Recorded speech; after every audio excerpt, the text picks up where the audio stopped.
Greetings, humanity! Here are the breaking headlines. The U.S. Navy targets the engine, then seizes the Iranian ship. Peace talks, of course, collapse, and a tsunami could threaten Japan.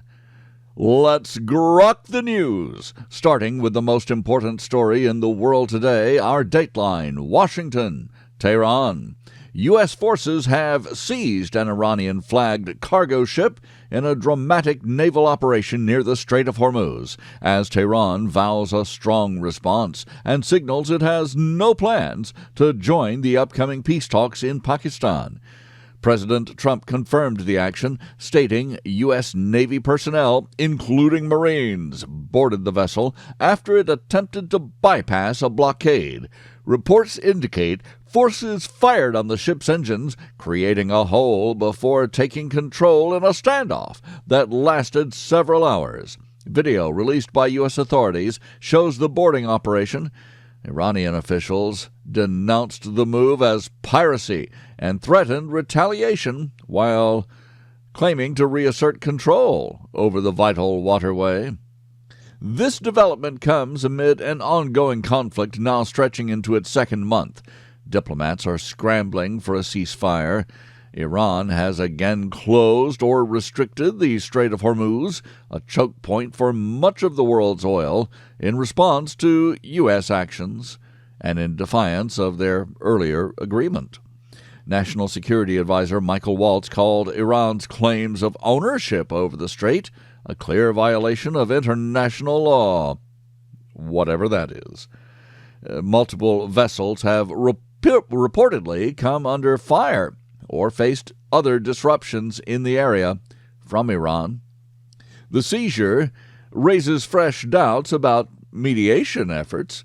Tehran says it currently has no decision or no plans for a new round of talks, casting uncertainty over Pakistan-hosted negotiations.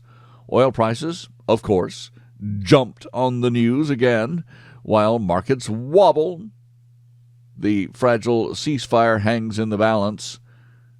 Should be ending soon.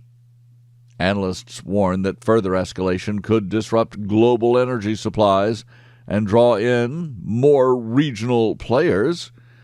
This observer didn't need an analyst to explain that oil prices are still jumpy. But what regional players are these analysts talking about? No one is coming to Iran's aid. Except for Coachella. More on that later. Meanwhile, both sides continue trading accusations. The U.S. maintains the operation targeted attempts to evade restrictions, while Iran insists it will respond forcefully to what it calls aggression. International observers are watching closely for any signs of retaliation that could widen the conflict. The incident highlights the high stakes in the Gulf region. Shipping companies are on alert, and energy markets remain volatile. For now, the U.S. says the vessel has been secured, but the diplomatic fallout is only beginning. I'm Robert Gardner, using Grok each weekday to truthfully summarize the news, seasoned with my opinion. You may have noticed I give my opinion just like everybody else, but I'm truthful about it. We review a roundup of the most critical reports in the world right after this. God with Us, the story of Jesus, is a full blending of all the Gospels into one continuous narrative, missing nothing from the Savior's life. God with Us is adapted to modern language, formatted for easy reading, divided into brief stories fit for daily Bible study. This faithful book was fully researched to present the story of Jesus from his birth to his ascension. Find God with Us by me, Robert Gardner, at Amazon.com or wherever books are sold. Now we grok the headlines from around the world. Tokyo, Japan. A powerful 7.4 to 7.5 magnitude earthquake struck off Japan's northeastern coast, prompting a tsunami warning for waves up to 3 meters in regions including Iwate, Aomori, and Hokkaido. Residents were urged to seek higher ground as authorities assess damage and aftershock risks. At this recording, the first of the waves, of nearly half a meter, are reaching northern Japan's eastern coast, with more and perhaps larger waves possible. Stay tuned. Dateline Shreveport. A man killed 8 children, including 7 of his own, and wounded 2 women in a domestic violence mass shooting in Louisiana before himself dying, fleeing the police in a vehicle.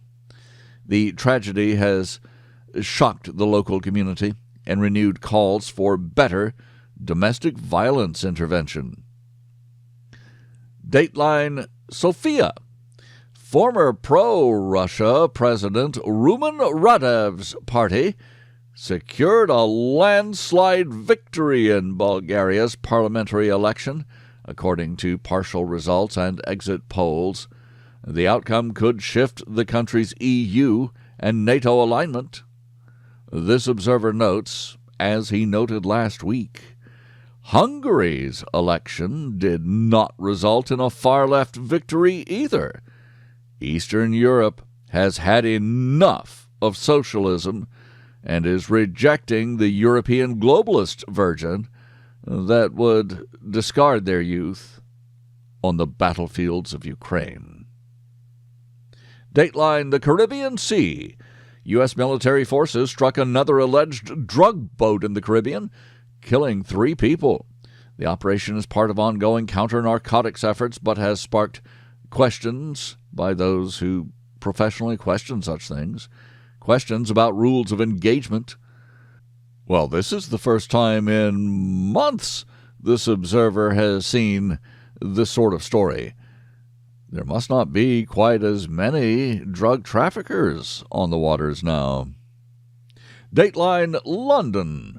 British Jews have reported rising antisemitism, including incidents of being spat at, threatened, and kidnapped, with police investigating possible links to Iranian proxies and various Muslim attacks on Jewish sites.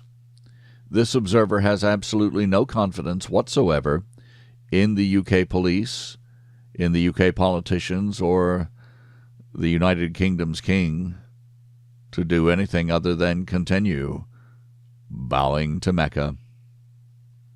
Dateline Southern Lebanon.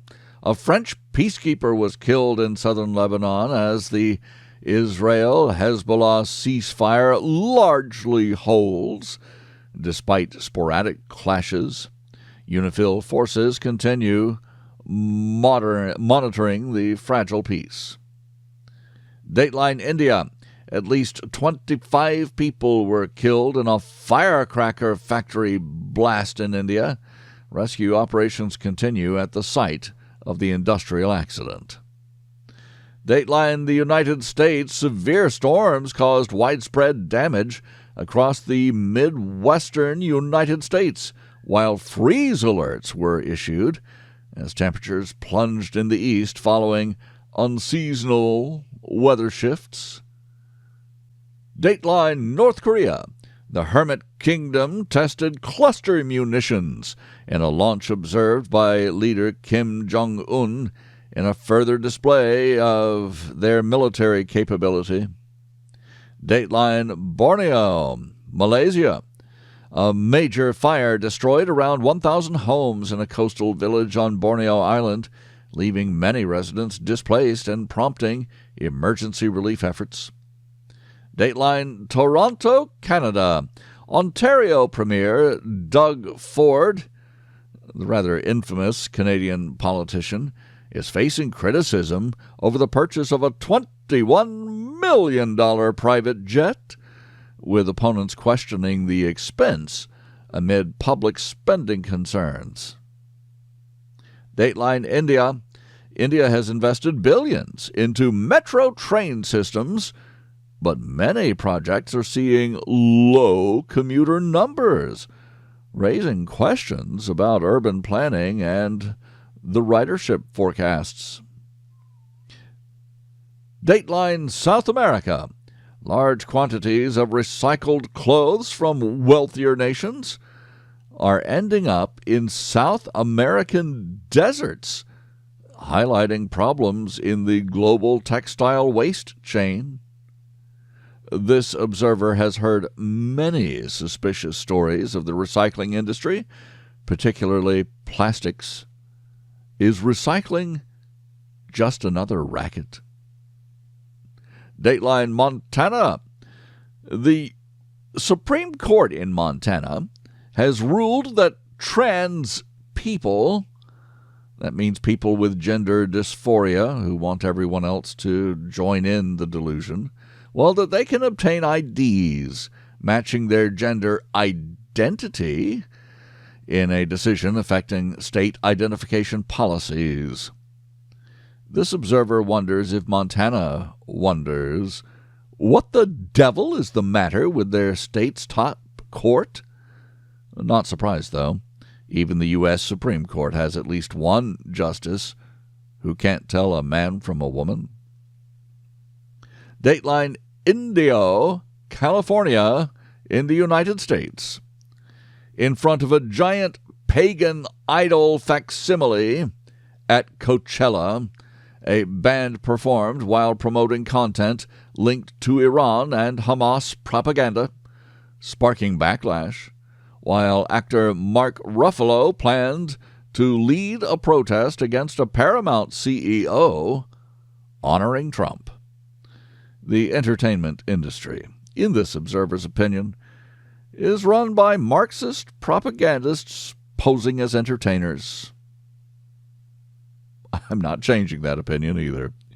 Dateline, that's a global dateline now. Emerging research indicates that AI chatbots could be making users less sharp by reducing critical thinking and memory use over time.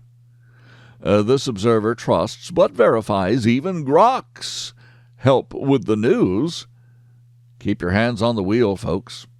I thank you for listening. Please join me tomorrow to once again Grok the News. I'm Robert Gardner. Godspeed and God bless.